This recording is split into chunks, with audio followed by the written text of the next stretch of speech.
Okay, so one of my final videos on pressure washer maintenance. I'm going to do a carburetor cleaning.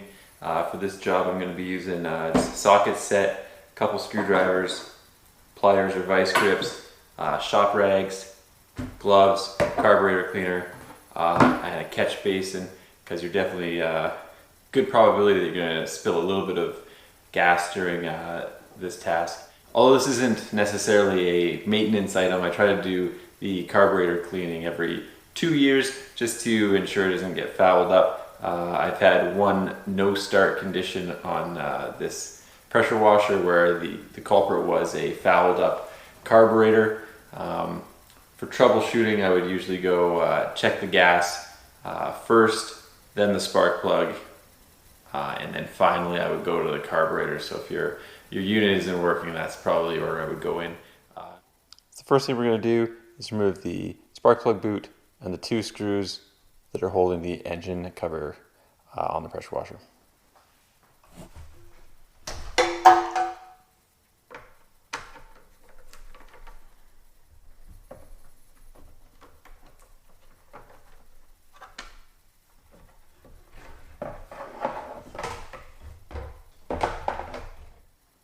Next, we're going to remove the air filter and the air filter housing, which is held in place by 3 5/16 inch bolts.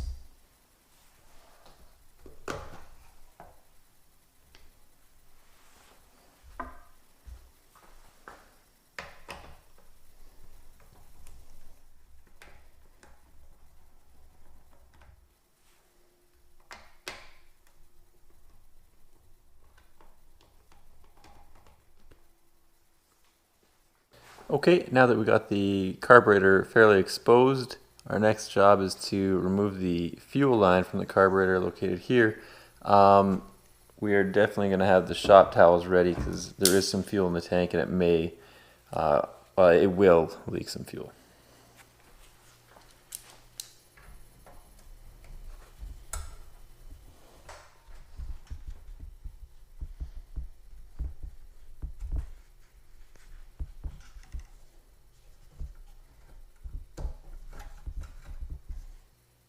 For this, I don't really need to clamp it. There's not a whole lot of fuel in the tank, so I did just put the fuel line up and in between sort of the engine and the fuel tank, and it'll prevent it from leaking. Just looking at the carburetor from a top-down angle, you can see there's a couple of springs. We're going to remove those, making sure that we don't bend them or damage them, so that we could take off the carburetor without any issue.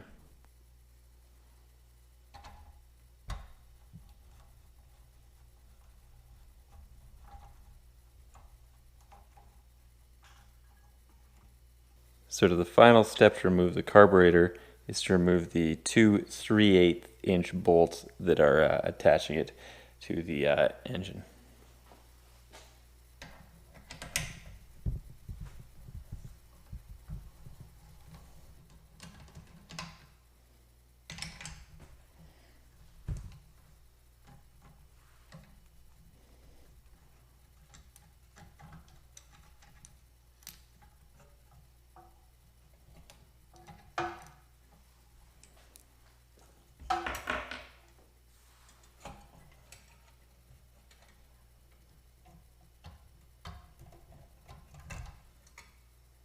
I'm now going to remove the float bowl from the carburetor, which is held on by a 1/4 inch bolt at the bottom. This float bowl is almost certainly partially filled with gas, so I'm going to do that over the drip pan.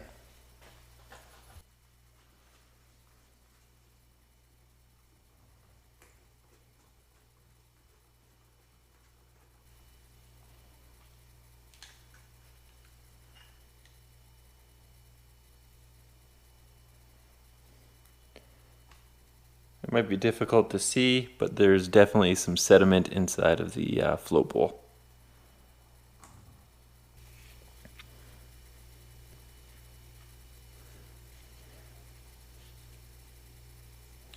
There's one hinge pin.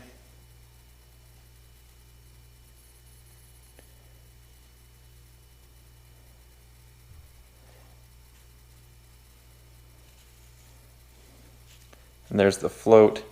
And you can see the needle just kind of sits in there.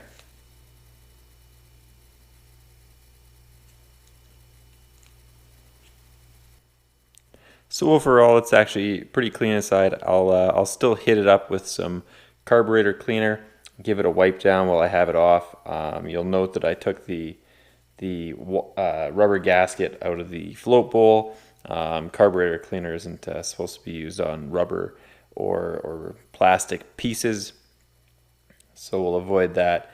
And essentially, I'll just be spraying it off with the carburetor cleaner and then using some of the shop towels to dry it out.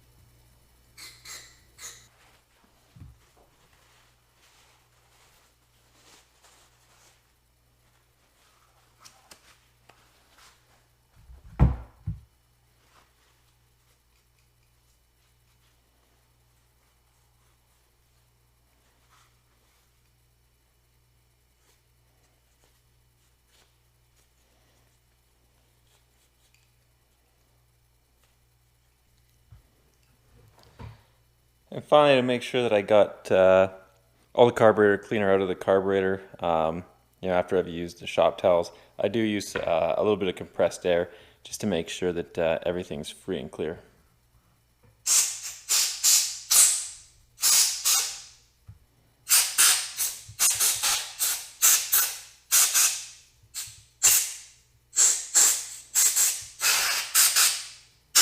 So one thing to note, I probably will replace the gaskets next time I pull off the carburetor. It'd probably be a good idea to have the gasket kits on hand. I don't, that's okay.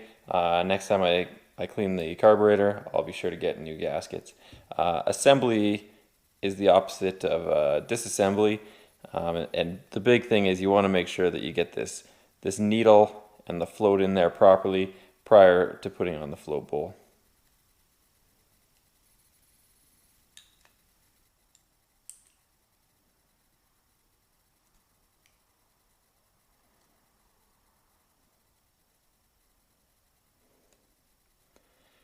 And you can see its operation as the float bowl fills with fuel, pushes the float up.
So as mentioned, it is a little bit more involved than some of the other maintenance tasks I've done on this pressure washer.